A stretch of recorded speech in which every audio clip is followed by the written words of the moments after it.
अस्सलाम वालेकुम। Last session में हमने एडजस्टमेंट लेयर्स को डिस्कस किया था कि हम किस तरह से डिफरेंट जो है एडजस्टमेंट कर सकते हैं अपनी इमेजेस पर या लेयर्स पर। और आज हम एक दो और इम्पोर्टेंट चीज़ें हैं वो भी डिस्कस कर लेते हैं। उसके लिए मैं पहले एक इमेज ले आता हूँ। अच्छा, तो ये कुछ ऑप्शंस थी जो हमने पहले डिस्कस कर ली हैं अपने पिछले सेशंस में। जैसे यहाँ से आप न्यू लेयर ऐड कर सकते हैं, यहाँ से दो लेयर्स को आप एक ग्रुप में बना सकते हैं। इसी तरह यहाँ से आप एडजस्टमेंट लेयर किया ये आइकन है, यहाँ से लेयर मास्क आप ऐड कर सकते हैं और यहाँ से लेयर स्टाइल्स जो है वो आप ऐड कर सकते हैं। डिफरेंट लेयर्स जो हैं वो डिस्कस कर ली थी। अब ये ऊपर टैब्स भी हमें कुछ दिए गए होते हैं, 3 टैब्स हैं सबसे ज़्यादा, तो लेयर्स का ही यूज़ होता है और ये आपको आइडिया भी हो गया होगा कि किस तरह से इसको यूज़ किया जाता है। इसके अलावा यहाँ चैनल्स है। चैनल्स ये फिर वही बात आ गई कि जो हम कलर्स के लिए चैनल यूज़ करते हैं वो RGB है।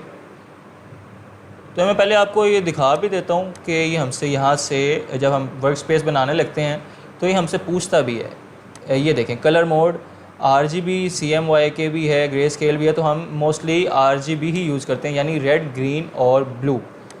तो ये हमें यहाँ पर रेड, ग्रीन और ब्लू इसने कंबाइन शक्ल में भी दिए हुए हैं और ये अलग-अलग भी दिए हुए हैं।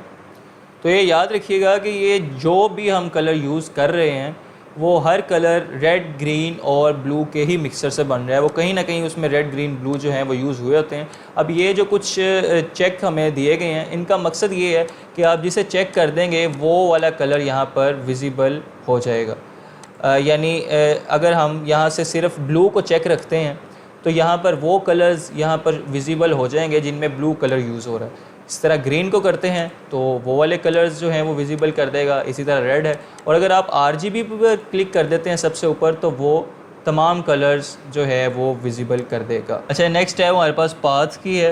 हम पेन टूल यूज़ करते हुए जो भी पाथ बनाते हैं वो पाथ यहाँ पर आकर सेव होता है। हम उसे फर्दर रीनेम भी कर सकते हैं और हम कोई न्यू पाथ भी यहाँ से ऐड कर सकते हैं।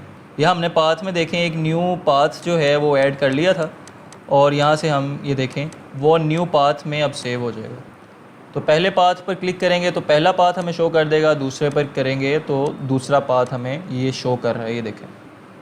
अच्छा, तो ये याद रखिएगा कि जब भी आप पेन टूल यूज़ करते हैं तो आप बेसिकली पाथ बना रहे होते हैं, और जब आप पाथ बना लेते हैं तो फिर आप कंट्रोल एंटर से उसे सिलेक्शन में कन्वर्ट करते हैं और फिर उसके बाद फर्दर उसे न्यू लेयर में करते हैं या जिस तरह भी। तो पहले आप पाथ बनाते हैं पेन टूल से, फिर आप उसे सिलेक्शन में कन्वर्ट करते हैं।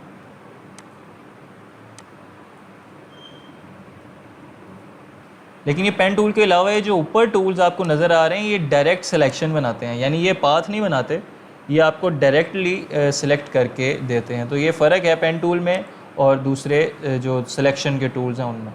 तो हमारे जो पैनल में जितनी भी ऑप्शंस थी वो हमने 1 बाय 1 सब डिस्कस कर ली हैं। अच्छा, हमारे पास ये एक टैब है फ़िल्टर की, इसमें मुख्तलिफ़ ऑप्शंस दी गई हैं। इसी तरह ये ब्लर भी है, यहाँ भी मुख्तलिफ़ ऑप्शंस हैं कि आप यहाँ से मुख्तलिफ़ तरीके से मुख्तलिफ़ स्टाइल से आप अपनी इमेज को ब्लर कर सकते हैं। जैसे ये मोशन ब्लर है तो देखें इस तरह से ये blur different types different styles हैं यहाँ ब्लर करने के। तो ये कुछ और भी ऑप्शंस हैं, पिक्सेलेट कर सकते हैं, नॉइज़ ऐड कर सकते हैं, शार्पन कर सकते हैं। तो आप इन ऑप्शंस को 1 बाय 1 ख़ुद भी ट्राई करके जो है वो समझने की कोशिश कर सकते हैं। और जो इनमें सबसे ज़्यादा इस्तेमाल होने वाली चीज़ है वो मैं बता देता हूँ। ये ब्लर में हमारा आता है गॉसियन ब्लर, ये बहुत ज़्यादा जो है वो इस्तेमाल होती है ये ऑप्शन।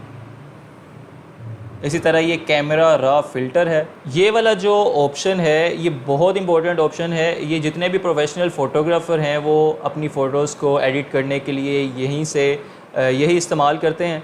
तो आप इससे अपनी प्रोडक्ट्स के भी जो कलर्स वगैरह हैं आप उन्हें इन्हेंस कर सकते हैं। तो ये बहुत जो है वो यूज़फुल टूल है ये वाला। मैं आपको खोल के भी दिखा देता हूँ इसकी ऑप्शंस और ये किस तरह से काम करता है। ये देखें, आपकी इमेज आ गई और 7 ऑप्शंस आ गई। एक्सपोजर यहाँ से आप ऐड कर सकते हैं, यानी अपनी पिक्चर को जो है वो ब्राइट कर सकते हैं।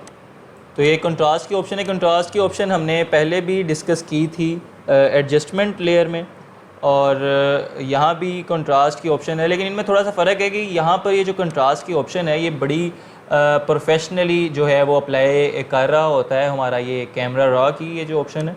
इसी तरह ये हाइलाइट्स हैं, और ये मुख्तलिफ़ मतलब एडिटिंग के इफ़ेक्ट्स हैं और ये बहुत बेहतरीन तरीके से प्रोफेशनली एडिट करने के लिए इस्तेमाल होते हैं। जितने भी फ़ोटोग्राफ़र्स हैं, प्रोफेशनल फ़ोटोग्राफ़र्स, वो सिर्फ ये वाली ऑप्शन जो है टैब ओपन करते हैं कैमरा रॉ का, और यहाँ से अपनी फ़ोटोज़ को एडिट करते हैं। आपको फ़र्क भी नज़र आ रहा होगा। अभी मैं ये एडिट करके आपको दिखा भी देता हूँ कि और ये ओरिजिनल इमेज थी और ये आफ्टर एडिटिंग, ये देखें कितना वाज़ेह फ़र्क है और कितनी ज़बरदस्त तरीके से उसने आपकी इमेज को एडिट कर दिया। तो आप इस टूल की जो है वो मैक्सिमम प्रैक्टिस करें क्योंकि बहुत यूज़फुल टूल है। तो आगे जब हम अपनी प्रोडक्ट की तरफ आएंगे या जब प्रोडक्ट को डिज़ाइन करेंगे और उसके कलर्स वगैरह मैनेज करने पड़ेंगे, तो हम तब भी इसी ऑप्शन को यूज़ करेंगे। तो आज के सेशन में बस इतना ही था। उम्मीद करता हूँ कि आपको इसकी ज़रा समझ आ गई होगी जो चीज़ें मैंने बताई हैं, और आप उम्मीद करता हूँ कि आप इन चीज़ों को याद भी रखेंगे और इनकी ज़्यादा से ज़्यादा प्रैक्टिस करेंगे, क्योंकि जब तक आप प्रैक्टिस नहीं करेंगे आपको ये चीज़ें अच्छी तरह से समझ में नहीं आएंगी और आपको जहन में भी नहीं रहेंगी। ज़्यादा से ज़्यादा प्रैक्टिस करें। अल्लाह हाफ़िज़।